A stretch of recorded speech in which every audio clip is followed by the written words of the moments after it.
Sais-tu pourquoi l'océan est salé? On n'en connaissait pas la raison jusqu'en 1979. La planète entière est recouverte par les océans et on n'avait aucune idée de l'origine de tout ce sel. On a d'abord pensé que les rivières en étaient la cause, car elles peuvent transporter des dépôts et des produits chimiques vers les étendues d'eau plus calmes. Ce n'est qu'à la fin des années 1970, lorsque les scientifiques sont tombés sur ce qu'on appelle les fumeurs noirs, qu'ils ont compris qu'ils étaient la cause de l'eau salée. Il s'agit de cheminées hydrothermales situées le long de la dorsale médio-océanique, qui ont été créées par des sédiments de sulfure de fer provenant des profondeurs du noyau terrestre. Les dinosaures ont disparu il y a longtemps. Mais la façon dont cela s'est produit a fait l'objet d'un débat houleux au sein de la communauté scientifique pendant très longtemps. Jusqu'en 1991 précisément, l'année où le cratère Chicxulub a été découvert. C'est un grand trou situé sous la péninsule du Yucatan au Mexique. Beaucoup affirment qu'il s'est formé lorsqu'un astéroïde géant s'est écrasé sur la Terre. Le matériau le plus ancien jamais trouvé sur notre planète s'avère être plus ancien que tout notre système solaire. La météorite Murchison a atterri en Australie en septembre 1969. Mais nous n'avons fait cette découverte stupéfiante qu'après qu'une nouvelle analyse de ces débris ait été faite en 2020 seulement. Sais-tu qu'il existe un gratte-ciel en corail caché sous l'océan et que nous n'avions aucune idée de son existence jusqu'à très récemment? En 2020, une équipe de scientifiques australiens est tombée dessus en cartographiant le nord de la Grande Barrière de Corail. Il mesure 500 mètres de haut, soit davantage que l'Empire State Building. Mais il n'y a pas d'ascenseur. Sais-tu comment les montagnes sont apparues?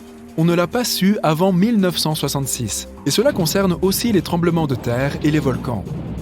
On a donc envoyé des hommes dans l'espace avant même de comprendre comment et pourquoi la Terre sous nos pieds se met à trembler de temps en temps. Ce n'est qu'en 1966 qu'un scientifique nommé John Tuzo Wilson a publié un article dans la revue Nature, dans lequel il a expliqué que les continents et les océans se déplaçaient constamment. Il a également écrit sur l'activité tectonique, c'est-à-dire des phénomènes comme les tremblements de terre et la façon dont les montagnes s'élèvent à la surface de la Terre. Jusqu'en 2021, on n'avait pas encore cartographié une séquence complète du génome humain. Le concept de l'ADN a été présenté pour la première fois par un scientifique suisse en 1869. Mais les spécialistes ont continué d'ignorer la structure physique de l'ADN jusqu'à ce que Rosalind Franklin et Raymond Gosling l'aient photographié et aient découvert qu'il ressemblait à une double spirale. Tu t'es déjà demandé quel était le plus grand organisme vivant au monde ? Pendant longtemps, les scientifiques se sont aussi posé la question, mais ils ne sont tombés dessus qu'en l'an 2000. Il s'agit d'un champignon qui vit à 1 mètre sous terre, mais qui, selon les estimations, s'étend sur 9 km². Situé dans la Malheur National Forest, au sein des Blue Mountains de l'est de l'Oregon, il est surnommé l'armillaire couleur de miel. Jusqu'en 2002, on ne savait pas ce qui se trouvait au centre de notre propre galaxie, la Voie lactée. On savait que la Terre tournait autour de quelque chose, mais il nous a fallu attendre le 21e siècle pour comprendre qu'il s'agissait d'un trou noir supermassif, d'une masse 4 millions de fois supérieure à celle de notre Soleil, situé dans une région de la Voie lactée appelée Sagittarius A. Cette découverte a eu lieu après l'invention du détecteur infrarouge de fumée. Si tu as du mal à imaginer devoir parcourir de longues distances sans valise à roulettes, sache qu'elle n'a pas fait son apparition avant 1970. Ce qui signifie que les astronautes qui sont allés sur la Lune ont dû trimballer leurs bagages à la main dans leur vaisseau spatial. La demande de brevet américain pour la valise à roulettes a été accordée en 1972. Mais pour être tout à fait honnête, les premiers modèles n'étaient pas très fiables. Ils avaient des problèmes de vacillement et de basculement, car de grandes valises étaient montées sur des essieux très étroits. Si tu regardes des photos de stars de cinéma des années 1940, tu verras que leurs cheveux étaient bien coiffés et gominés. Sais-tu que, d'après des découvertes récentes, même les anciens Égyptiens utilisaient une telle substance pour mouler les cheveux? Toutefois, les stars des années 40 n'utilisaient pas notre version moderne du gel, car cette invention n'est apparue que dans les années 1960. Ce que les gens utilisaient pour se coiffer à l'époque s'appelait du Brylcreem, un produit à la consistance cireuse inventé en 1929. Le gel pour cheveux tel que nous le connaissons aujourd'hui est arrivé un peu plus tard et a été inventé par un homme nommé Luis Montoya. Il est rapidement devenu tendance car il n'était pas aussi gras que les produits précédents. À l'époque de la Rome antique, pour s'essuyer, les gens utilisaient des bâtons avec une éponge accrochée au bout. Des feuilles de papier individuellement parfumées qui avaient la même fonction semble avoir existé en Chine dès l'an 589. Aux États-Unis, le papier médicamenteux pour le water closet a été commercialisé à la fin des années 1850. Mais la variante douce et confortable du papier toilette n'a été commercialisée que dans les années 1930. Avec le bonus additionnel d'être complètement sans écharde, ce qui est fort appréciable. Des recherches modernes ont révélé que les anneaux de Saturne ont moins de 100 millions d'années environ. Cela peut sembler beaucoup, mais si tu considères que le système solaire s'est formé il y a environ 4,5 milliards d'années, cela change un peu la donne. Certaines espèces de requins sur Terre sont présentes dans nos eaux depuis 4 fois plus longtemps que les anneaux de Saturne. On a pu tirer cette conclusion étonnante à l'aide de données récentes concernant la masse des anneaux de Saturne et leur proportion de poussière de glace. Comme beaucoup d'entre nous ont de plus en plus recours au commerce en ligne de nos jours, il est difficile de considérer le supermarché traditionnel comme une invention révolutionnaire. Mais il n'existe pas depuis aussi longtemps que tu le penses. Sais-tu comment est apparu le premier supermarché ? En 1916, un commerçant du nom de Clarence Sanders avait besoin d'une solution pour rendre son travail moins pénible. Car, à l'époque, il devait choisir lui-même tous les produits dans les allées et les livrer aux clients. Il a donc pensé à un nouvel aménagement du magasin avec une entrée par tourniquet. Les gens devaient parcourir le magasin dans une seule direction. Il s'est également assuré qu'il passait devant tous les produits disponibles. Les clients pouvaient choisir eux-mêmes leurs articles et devaient rapporter leurs produits chez eux. Le propriétaire du magasin pouvait drastiquement baisser ses prix puisqu'il avait besoin de moins de personnel pour gérer son entreprise. Savais-tu qu'il existe encore un État américain où le port de la ceinture de sécurité n'est pas obligatoire ? Le port de la ceinture de sécurité a longtemps été optionnel, mais les gens étant ce qu'ils sont, il a fallu mettre en place une règle plus stricte. L'État de New York a été le premier à adopter une loi qui rendait obligatoire le port de la ceinture de sécurité au volant, mais c'était seulement le 1er décembre 1984. Dans le New Hampshire, cependant, il n'y a encore aucune loi sur le sujet. L'ouvre-boîte moderne, celui avec la roulette dentée qui tourne, a été introduit sur le marché en 1870. Ce n'est peut-être pas très remarquable, mais cela semble étrange quand on pense que les aliments en conserve étaient déjà disponibles depuis plusieurs décennies. Avant cette invention, il fallait littéralement découper le haut de la boîte, près du bord extérieur, avec un ciseau et un marteau. Tu avais donc ta séance de sport en même temps que ton repas. Sais-tu que l'heure normalisée n'est devenue applicable par la loi qu'en 1880 ? Le système actuel que nous utilisons aujourd'hui, GMT, pour Greenwich Mean Time, est devenu une pratique courante dans la plupart des pays encore plus tard, quelque part vers la fin des années 1920. Avant, on avait simplement l'habitude d'estimer l'heure qu'il était en regardant la position du soleil dans le ciel. On a ensuite évolué vers l'utilisation d'horloges, mais elle dépendait toujours de la position du soleil dans une ville ou un village particulier. Cela signifie que l'heure pouvait différer légèrement entre deux communautés voisines. Et ce n'était pas si grave jusqu'à l'invention des trains. Comme on a commencé à voyager plus vite et sur de plus longues distances, il fallait trouver un moyen de savoir quand un train partirait et atteindrait une certaine destination, ce qui aurait été utile à tous les voyageurs dans divers endroits. Ah, la Terre, le troisième rocher en partant du Soleil, la planète bleue. Tu as compris. Son atmosphère est composée d'environ 78% d'azote, 21% d'oxygène et d'1% d'argon, de vapeur d'eau et de dioxyde de carbone, un équilibre agréable à respirer pour toute créature vivante. Le climat est également parfait pour l'existence de la vie, contrairement à des endroits comme Saturne, Mercure ou tout autre objet céleste de notre système solaire. C'est à la troposphère que nous devons tout cela. Il s'agit de la partie la plus dense de l'atmosphère de notre planète, d'une épaisseur de 8 à 14,5 km. C'est la couche de l'atmosphère qui affecte en permanence notre météo et qui assure les conditions nécessaires à la vie et à l'existence d'étendues d'eau. La Terre est tout simplement tranquille dans son orbite, à s'occuper de ses petites affaires en tournant autour du Soleil. Lorsque, bam, Vénus et Mars débarquent et gâchent la fête. Personne ne veut laisser cette pauvre Terre tranquille. Ces deux objets célestes relativement grands qui se déplacent vers la Terre entraîneront des conséquences désastreuses pour notre planète, à commencer par des changements dans la trajectoire de son orbite.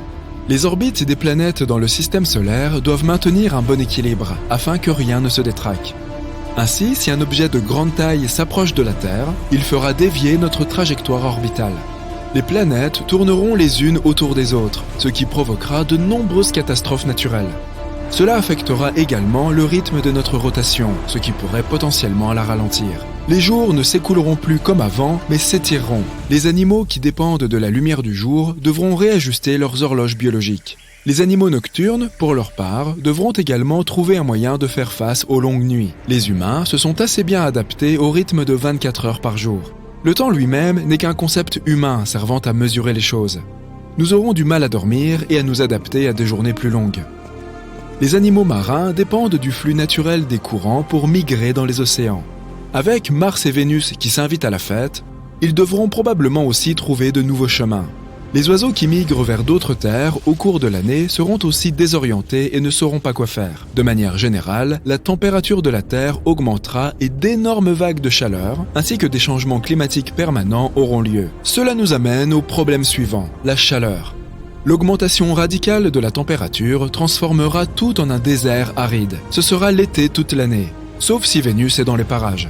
La majeure partie de la planète sera asséchée et ne sera plus propice aux cultures. Vénus est chaude. Je veux dire vraiment chaude. Même si ce n'est pas la planète la plus proche du Soleil, c'est quand même la plus chaude. Les températures sur Vénus sont proches des 480 degrés Celsius, ce qui te ferait fondre comme un glaçon. Les terres de Vénus sont généralement plates, probablement en raison des températures. Il fait surtout chaud parce que son atmosphère est épaisse et emprisonne les gaz dangereux à l'intérieur. Si Vénus se rapproche de nous, elle invitera ces gaz dans notre atmosphère et la menacera. Mars, ou la planète rouge telle que nous la connaissons, est très froide. Elle pourrait rester ainsi si elle commence à tourner autour de nous. Elle abrite par ailleurs le plus grand volcan dormant de notre système solaire, qui fait passer le mont Everest pour un ridicule grain de beauté.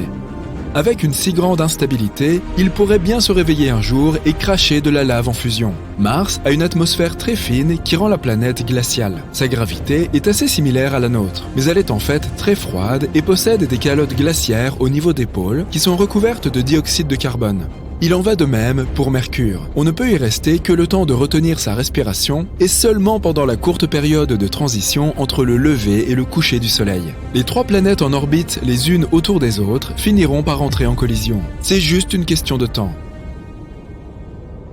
Et la Lune, qui traîne comme une mouche dans le décor, sera si insignifiante en comparaison que quelque chose finira par la faire dévier de sa trajectoire, à moins qu'une autre planète ne la capture dans son orbite. Ou, dans le pire des cas, elle entrera en collision avec l'une des deux planètes intruses.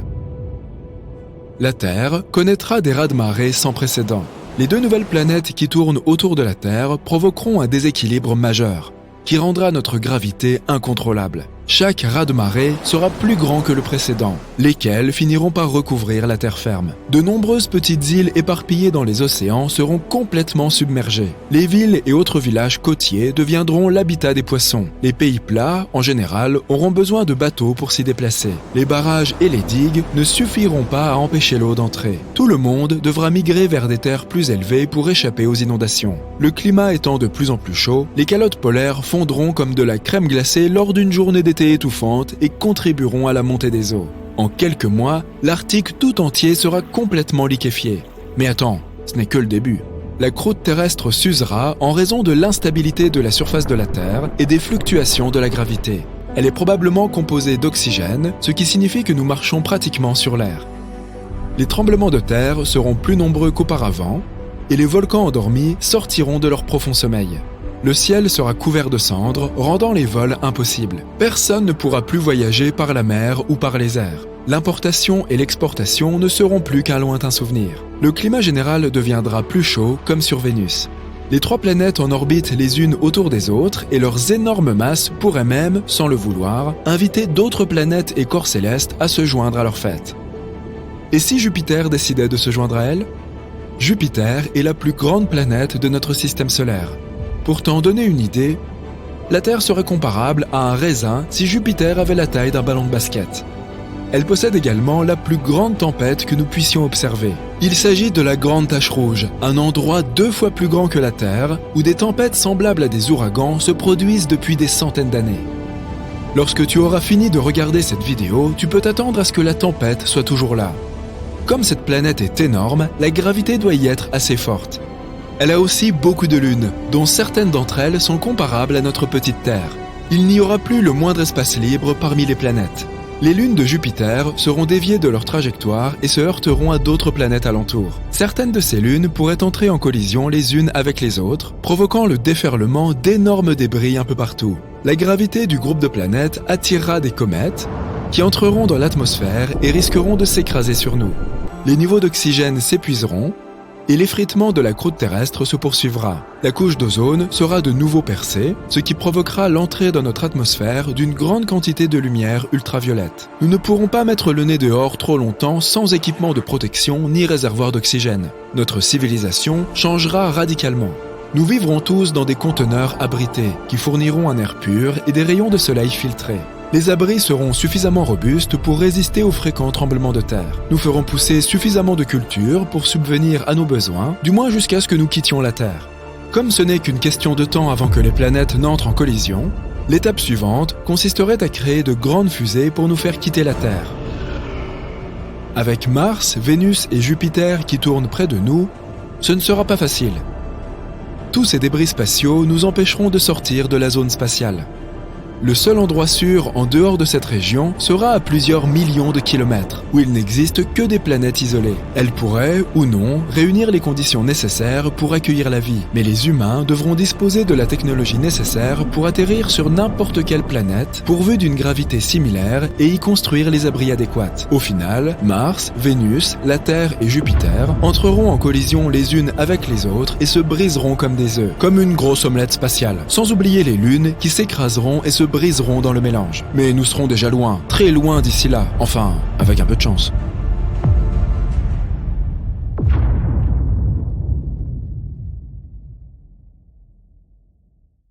L'univers n'est pas statique. Il évolue en permanence et grandit dans toutes les directions. Il est en expansion et les scientifiques l'ont découvert il y a presque un siècle. Mais il ne le fait pas à un rythme stable. Plus le temps passe, plus l'univers s'étend rapidement. Et par conséquent, les étoiles, les planètes et les galaxies s'éloignent de plus en plus les unes des autres, ce qui laisse plus d'espace entre elles. Mais alors, dans ce cas, l'univers est censé se refroidir à mesure qu'il s'étend, n'est-ce pas ? Car après tout, il était beaucoup plus dense et beaucoup plus chaud lorsque le Big Bang s'est produit. Et pendant son expansion, l'espace s'est refroidi, créant ainsi les conditions nécessaires à la formation de planètes, d'étoiles et d'autres objets spatiaux. En réalité, ce n'est pas tout à fait ce qui se passe actuellement, et les scientifiques ont été tout aussi surpris de le découvrir. Notre univers se réchauffe. Ils ont observé la température de gaz cosmiques éloignés de notre planète natale par rapport à de jeunes gaz plus proches de la Terre. Comme on mesure les distances spatiales en années-lumière, les régions plus éloignées sont comme une fenêtre sur le passé, tandis que les régions plus proches permettent une observation du temps présent. Bref, ils ont découvert que la température d'un certain gaz dans l'espace a augmenté plus de 10 fois au cours des 10 derniers milliards d'années, et la température du gaz cosmique répandu dans tout l'univers peut atteindre environ 2 millions de degrés Celsius. Waouh! À mesure que l'univers s'étend, la force gravitationnelle fait son œuvre et tire le gaz et la matière noire ensemble. Elle fait un travail assez titanesque puisqu'elle crée des galaxies et des amas de galaxies à partir de ces matières. Et ce processus est totalement chaotique. Tellement chaotique que de plus en plus de gaz se réchauffent pendant que tout cela se produit. L'espace était extrêmement chaud lorsqu'il venait de se former il y a 13,7 milliards d'années. Et s'il redevenait aussi chaud? Les scientifiques observent la situation. Ils ont découvert que les températures dans l'espace ont augmenté en mesurant les gaz cosmiques en utilisant une méthode appelée décalage vers le rouge. Ils utilisent généralement cette méthode lorsqu'ils veulent voir à quelle distance se trouvent certains objets spatiaux. Ceux qui sont plus proches de nous ont des longueurs d'onde lumineuses plus courtes. Plus un objet est éloigné, plus ces longueurs d'onde lumineuses sont longues. Et on peut déterminer la température d'un certain objet à partir de sa lumière. En moyenne, l'espace est un endroit plutôt froid. La lueur résiduelle du Big Bang s'appelle CMB, qui est l'abréviation de Cosmic Microwave Background, fond diffus cosmologique en français. Il est si puissant et intense qu'il baigne l'univers entier dans la lumière. C'est la seule chose qui réchauffe significativement la matière. Mais il existe de nombreux mécanismes, à plus petite échelle, qui contribuent à réchauffer la matière dans l'univers.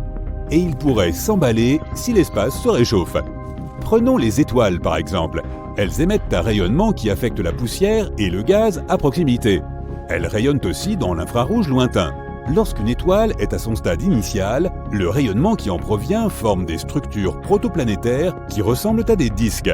Ils se forment principalement dans un seul plan, et une étoile centrale brillante produit un gaz avec des reflets bleus. Il s'est passé la même chose avec notre système planétaire.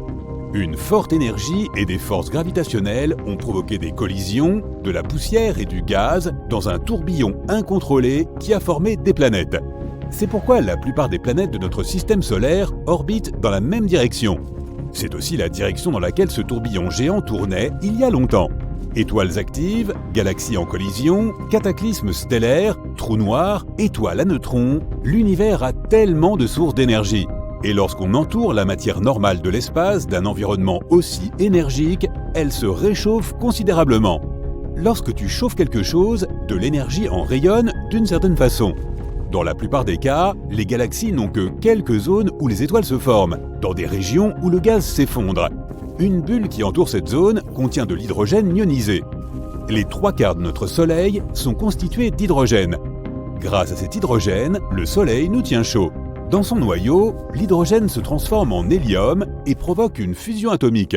C'est comme ça que notre Soleil libère son énergie. Les radiations chauffent tout ce gaz à des millions de degrés. En même temps, il ionise un grand nombre d'atomes et de molécules, ce qui signifie qu'il les transforme en ions. Les atomes sont des particules neutres, tandis que les ions sont des particules chargées négativement ou positivement. Si l'univers se réchauffe, notre Soleil pourrait aussi se réchauffer.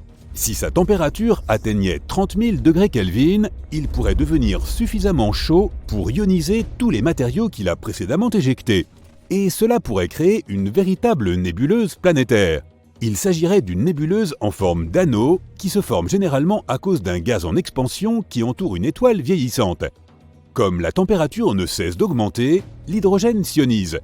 À quelques milliers de degrés, cela pourrait rendre les nébuleuses de notre système solaire roses avec des lignes d'émission.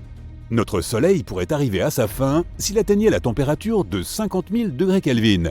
Et si tu pouvais flotter dans l'espace et t'en approcher, tu le verrais briller dans des tons verts sinistres à cause de l'oxygène doublement ionisé.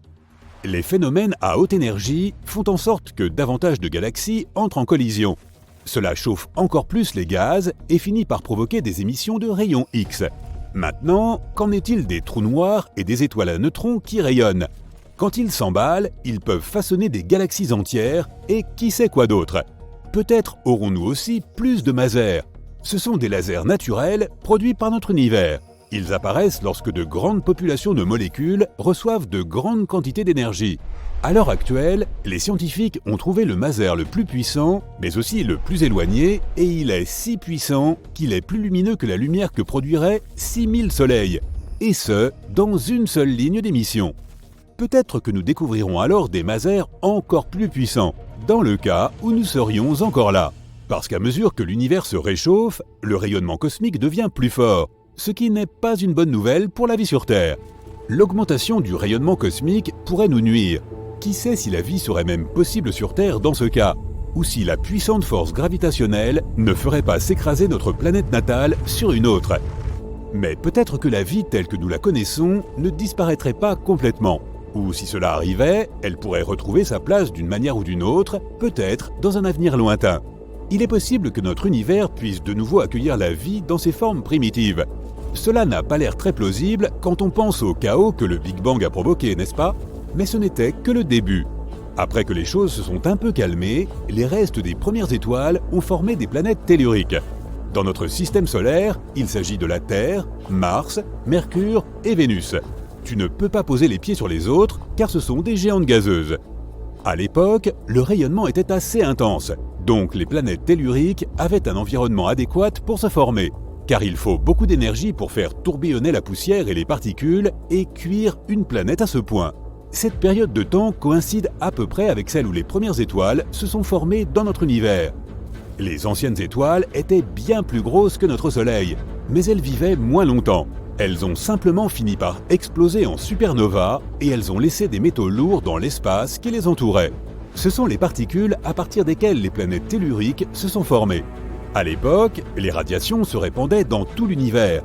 Cela a changé au fil du temps. Aujourd'hui, on est proche du zéro absolu. 400 000 ans après le Big Bang, lorsque les atomes d'hydrogène se sont formés, le fond diffus cosmologique était presque aussi chaud que la surface de notre Soleil. Et environ 15 millions d'années après le Big Bang, sa température était proche de la température ambiante, soit environ 27 degrés Celsius. Ces événements se sont produits dans tout l'univers, si bien que de nombreuses planètes auraient pu abriter la vie. Si nous étions l'un de ces mondes anciens, nous n'aurions pas besoin d'une étoile pour nous tenir chaud, car le fond diffus cosmologique serait suffisant. Il est donc possible que la vie dans l'espace soit bien plus ancienne que nous le pensons.